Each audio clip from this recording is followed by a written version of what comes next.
컷. 고맙습니다. 바이. 먹었어요. 샤브샤브 먹었어요. 기도드리겠습니다.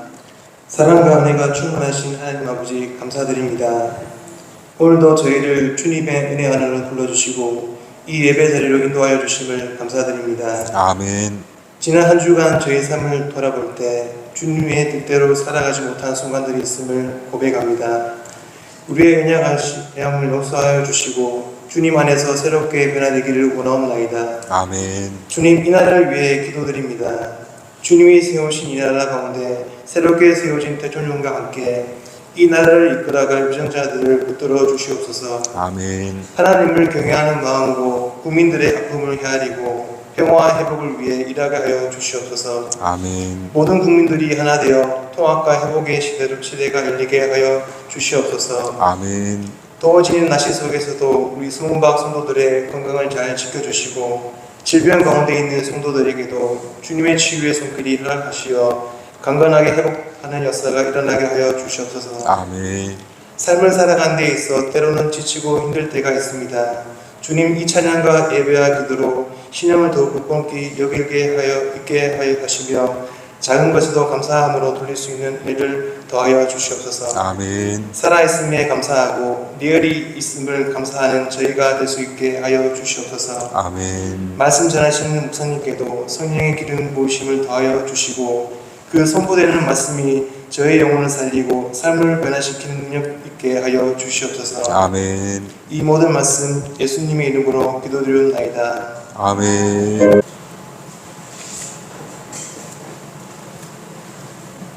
제가 공독해 올리겠습니다.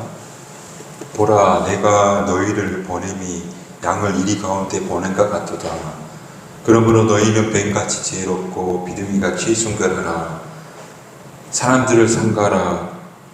그들이 너희를 공회에 넘겨주겠고 그들이 회당에서 책질하리라. 또 너희가 나로 말미암아 총독들과 임금들 앞에 끌려가리니 이는 그들과 이방인들에게 증거가 되게 하려 하심이라. 너희를 넘겨줄 때에 어떻게 또는 무엇을 말할까 염려하지 말라. 그때에 너희에게 할 말을 주시리니 말하는 이는 너희가 아니라 너희 속에 말씀하시는 이 곧 너희 아버지 성령이시리라. 장차 형제가 형제를 아버지가 자식을 죽는 때에 내어주며 자식들이 부모를 대적하여 죽게 하리라. 또 너희가 내 이름으로 말미암아 모든 사람에게 미움을 받을 것이나 끝까지 견디는 자가 구원을 얻으리라. 이 동네에서 너희를 박해하거든 저 동네로 피하라. 내가 진실로 너희에게 이르노니 이스라엘 모든 동네를 다 다니지 못하여서 인자가 오리라. 아멘.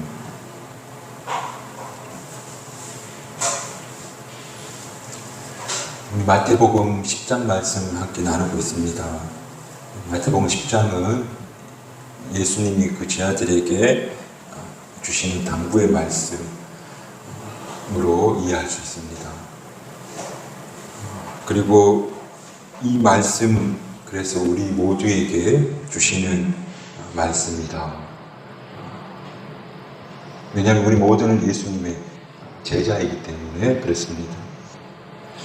여튼 오늘 말씀은 16절 이하의 말씀은 장차 제자들에게 올 역경에 대해서 예수님이 예고하고 계시는데 1차적으로는 당시를 살고 있는 예수님을 따르는 이들이 될 테고 그리고 더 나아가서 오늘 모든 세대에게 예수님을 따르는 모든 세대에게 주시는 말씀으로 우리가 볼 수 있습니다. 박해는 교회가 생긴 이후로 시작된 것이 아니고 정확하게 말하자면 예수님을 증언하기 시작하면서부터 박해가 시작되었습니다. 베드로와 요한이 군병들에게 잡혀서 오늘 말씀처럼 공회 앞에 서게 되는데 그 공회 앞에서 예수님이 다시 살아나셨습니다. 부활하셨습니다. 그리고 여러분이 십자가에 못 박혀 죽인 바로 그 예수님께서 우리를 구원하신 구원자십니다. 하나님이 보내신 메시아입니다라고 담대하게 선포하게 됩니다. 그때 유대인의 공회로부터 예수님을 증언하는 경우 가만두지 않겠다고 생명의 위협을 가하게 됩니다. 그러니까 교회가 생긴 이유가 아니라 바로 예수님이 십자가에 죽으시고 3일 만에 부활한 그 사실을 직접 목격한 제자들이 그 사실을 증언하는 그 시점부터 바로 오늘 우리가 함께 읽은 말씀처럼 역경을 또 박해를 겪게 되었다는 겁니다.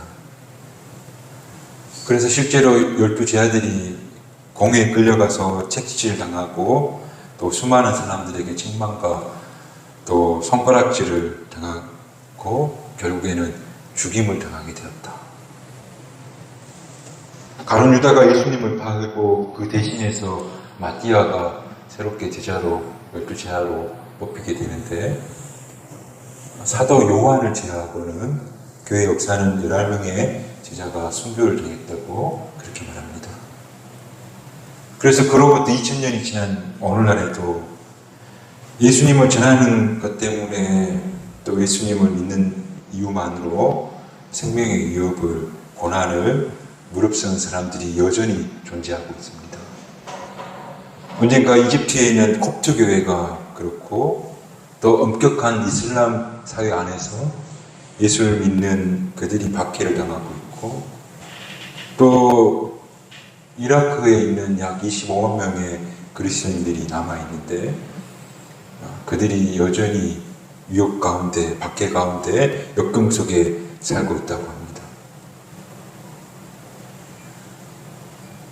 베트남에서 선교하시는 선교사님과 자주 편지를 주고받는데 그 편지 내용에는 이걸 SNS상에 올려주지 말아주세요 라고 그렇게 말하는 것 볼 때 여전히 전제주의 국가에서 예수님을 믿는다는 게 쉬운 일은 아니다는 겁니다. 오래전에 읽은 글 중에 탈북한 여성의 글을 봤는데 남동생과 또 아버지를 모시고 어렵게 탈북을 했답니다. 중국으로 넘어가서 조금 안전한 지대에 머물게 됐는데 이렇게 탈북을 돕는 분들 중에 그리스도인들이 많습니다. 목사님, 선교사님들이 많은데 그분들을 딱 만나는 순간 아버지가 찬송가를 부르더라는 겁니다. 너무 기뻐서 찬송을 부르는 걸 상상도 못한 일을 우리 아버지가 반동이셨다니 이런 마음이 들더라는 겁니다. 북한에도 아직 믿음을 가슴속에 담고 사는 철저히 통제받는 사회에서도 여전히 그리스도인이라는 존재성을 가지고 역경 가운데 목숨을 걸어가면서 이 땅 위에 살아가는 많은 이들이 있다는 겁니다. 그러나 현재 우리가 살고 있는 우리 한국 사회는 철저하게 신앙의 자유를 보장하고 있습니다. 믿는 것뿐만 아니라 전도할 수도 있고 또 큰 소리로 외쳐도 아무 없는 사회에 살고 있습니다. 비록 교인 수가 감소하고 있는 추세지만 전 국민의 20%가 내가 그리스도인입니다라고 고백할 수 있는 그런 종교의 자유가 보장된 사회에 우리는 살고 있습니다. 그렇다면 오늘 우리가 읽은 본문의 말씀, 오늘 우리에게 무슨 의미가 있을까? 2025년도 철저하게 종교의 자유가 보장된 한국 사회에서 예수를 믿는다는 이유로 법정에 서거나 또 지탄을 받는 게 없는데 오늘 성경 말씀 16절에서 23절 특별히 성경책에 파란색 글씨로 제목이 붙여져 있는데 뭐라 되어 있냐면 미움을 받을 것이다. 예수님을 전하는 이유 때문에 세상으로부터 미움을 받을 것이다. 박해를 역경을 겪을 것이다. 앞서 말한 것처럼 그렇다면 한국 사회에 처한 상황에서 미움을 받고 있는 상황이 어떤 걸까?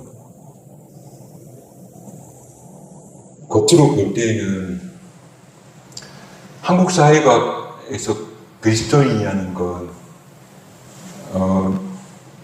미움을 받을 것이다 하는 본문의 말씀과 딱히 일치해 보이지 않는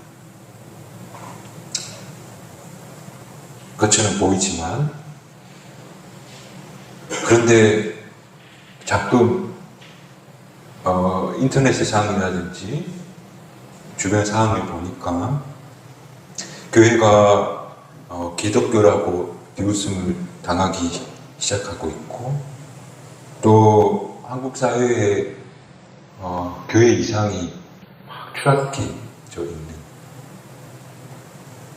매주 수많은 목사의 설교가 방송에 나오지만 믿는 사람들은 보겠지만 안 믿는 80%는 아무도 그 말씀에, 그 말에 영향력이 전혀 없는, 공공하게 질문 받는 것 중 하나가 아직도 교회 다니십니까? 라고 한국 사회 속에서 조롱과 미움의 대상이 된 것이 한국 교회가 아닐까. 그래서 오늘 본문에 미움을 받을 것이다 라는 제목처럼 겉보기에는 한국 교회가 처해진 상황이 당시 초대교회 예수님을 증언하는 사회와 좀 일치해 보이는데, 그런데 초대교회가 미움을 받았던 상황하고 오늘 우리 한국교회가 미움을 받는 상황은 좀 다른 것이 아닐까. 보세요. 12사도들은 부활하신 예수님을 만났기 때문에 진실을 말할 수밖에 없었기 때문에 예수님 부활하셨습니다라고 증언하였고, 그리고 우리가 계속 본 것처럼 그 예수님을 삶의 모범으로 알았기 때문에, 그 삶의 모범으로 살았기 때문에 미움을 받았고, 또 예수님 말씀처럼 서로가 한 몸처럼 사랑하려고 그런 공동체를 이루려고 했기 때문에 세상에 미움을 받았더라. 세상 곳곳에 빛과 소금이 되고자 복음의 역할을 감당하려고 하는 정치인으로 살았더니 세상의 악습이, 간섭이 타파되어지고 사람들을 깨우쳐 각성시키고, 복음이 전하는 곳마다 교회는 그래서 하나님의 묘알이 되었기 때문에 세상이 그들을 미워했다. 그러나 한국 교회가 세상으로부터 미움을 받는 이유는 이것과는 좀 다른 것 같아요. 한국 교회가 12사도들과 초대교회 그들이 지키려 했던 진리로부터 어긋났기 때문에 오히려 미움을 받고 있는 건 아닐까요? 어떻게 해야 될까? 어떻게 하면 한국 교회가 진리에 바로 서서 진리를 말하는 교회가 될 수 있을까? 예, 그렇게 해도 세상은 교회를 미워할 거예요. 그러나 앞서 이야기했던 것처럼 복음의 진리를 전하고 또 예수 그리스도의 삶의 모범으로 살려고 몸부림치고 또 세상에 썩은 부분을 깨끗하게 하려고 애썼기 때문에 미움받는 것이 중요한 거지, 그와 전혀 관계없이 살았기 때문에 미움받는 건 다른 문제인 거죠. 요한계시록 2장 4절에 이런 말씀이 있는데요. 그러나 너를 책망할 것이 있나니 너희 처음 사랑을 버렸느니라. 그러므로 어디서 떨어졌는지를 생각하고 회개하여 처음 행위를 가지라. 그러니까 어디서 넘어졌는지, 어디서 떨어졌는지를 잘 생각해보고 또 거기서부터 다시 일어날, 다시 회복할 힘을 얻어라. 도대체 한국교회는 어디서부터 어긋난 것일까? 또 어디서부터 넘어졌을까? 그걸 안다면 거기서부터 다시 일어날 수 있다는 그런 말씀이죠. 저는 한국교회가 어디서 넘어졌을까를 곰곰이 생각해 보면 이유는 다양하겠지만 그런 고민 끝에 축복의 혁명이라는 박철수 목사님의 책을 보게 되었는데 언젠가 우리 교회도 한번 그 책을 수요예배 시간이든 또 함께 나누는 시간을 마련했으면 좋겠는데요. 이 책에서는 그런 이야기를 하고 있어요. 7, 80년대 한국교회가 그 한국 사회가 고도 성장하는가 동시에 함께 막 성장했어요. 성장하면서 하나님의 축복을 비성경적인 것으로 가르쳤는데 그게 뭐냐면 개인의 번영과 통통,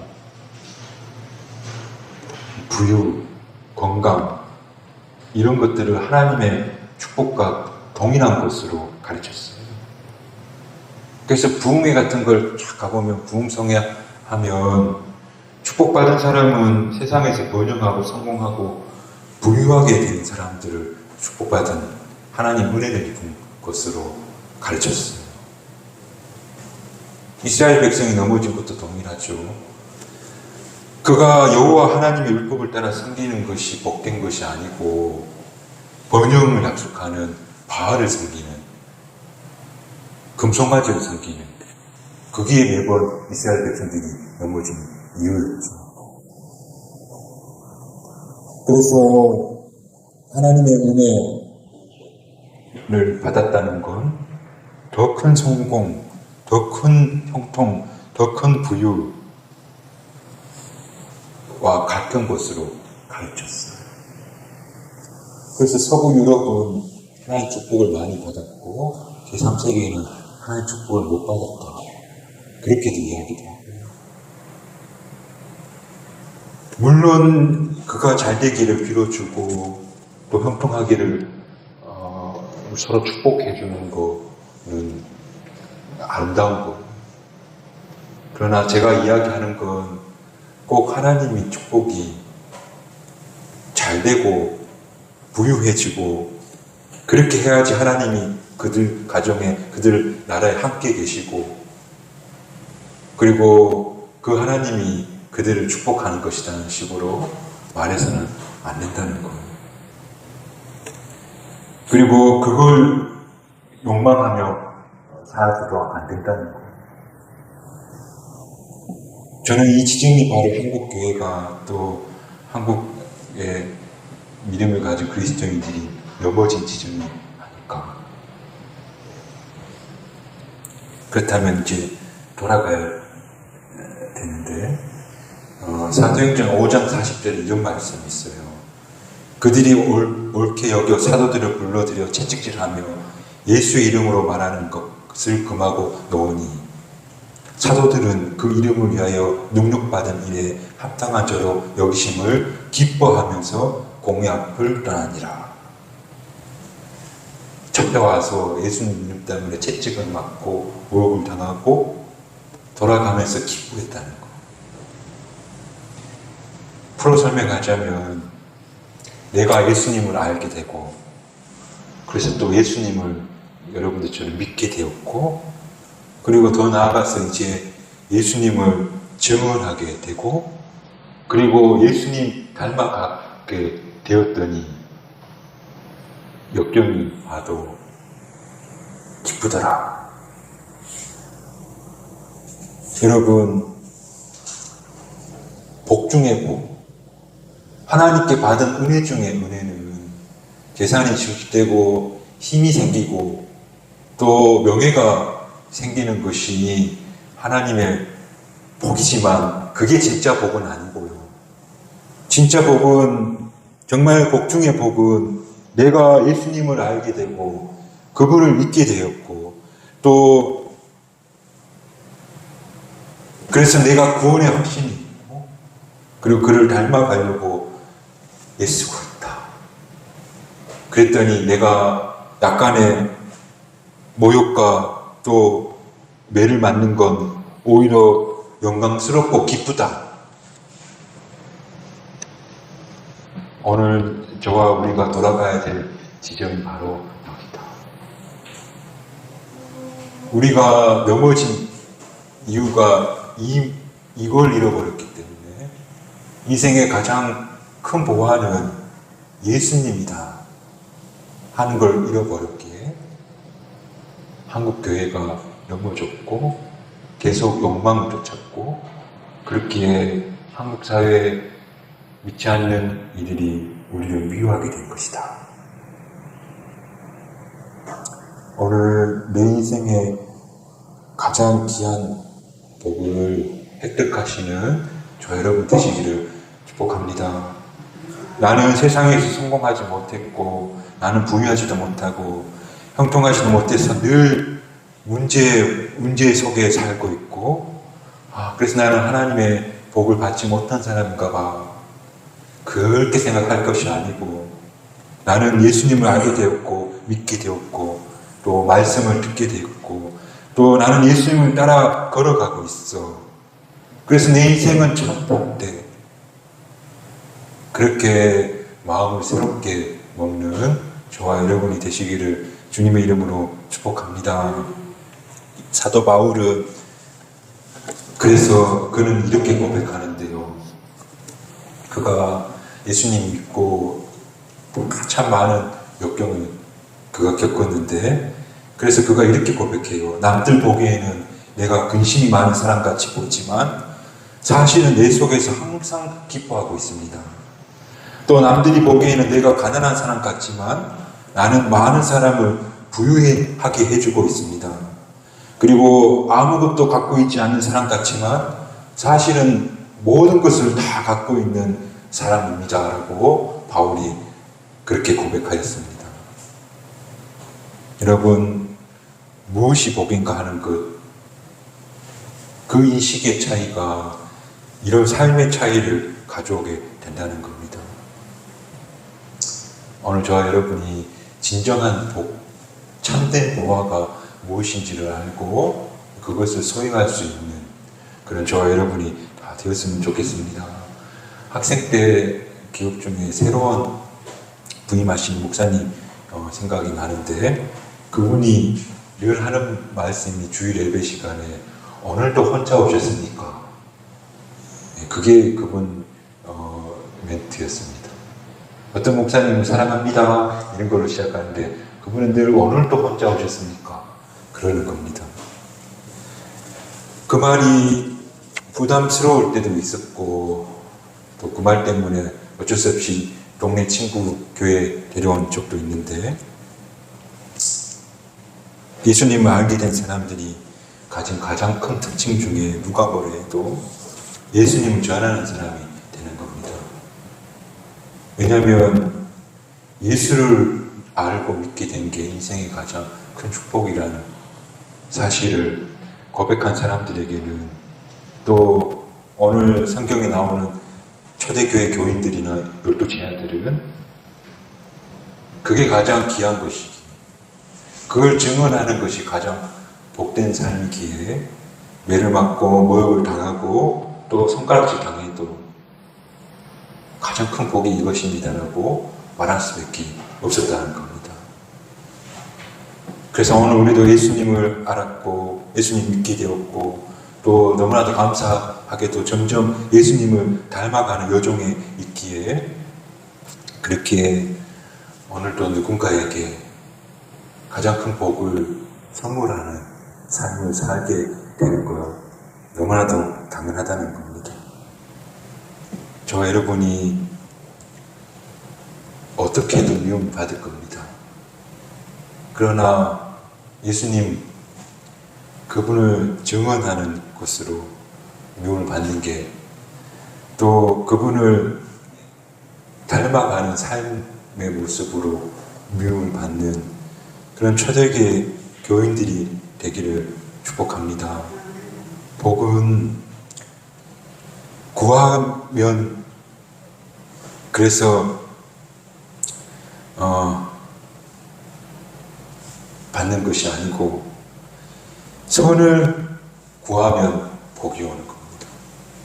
순서가 중요한데 선한 존재가 되어 예수님을 알고 믿고 그 닮아가는 그런 선한 그리스도인이 될 때 그때 그 영혼에 누릴 수 있는 평안의 복이 저는 임한다고 봅니다. 그러므로 오늘 우리가 예수님을 알게 되고 예수님을 믿게 된 것이 너무나도 감사합니다 하며 그리고 그 예수님을 닮아가고 또 증언하는 삶까지 나아갈 때에 참된 복이 참된 하늘의 신령한 복이 여러분에게 임하게 되기를 사도 바울이 드렸던 그 고백이 우리의 고백이 될 수 있길 주님의 이름으로 축복합니다. 그리고 우리가 돌아갈 지점은 바로 우리 한국교회가 돌아갈 지점이 바로 형통과 축복이 동일한 곳으로 그래 넘어진 지점으로 돌아가서 그 지점에서 다시금 내 인생의 최고를 보하는 예수님이지 로 깨달아 알고 고백할 수 있는 우리 모든 성령 받고 도와주게 되시기를 주님의 이름으로 축복합니다.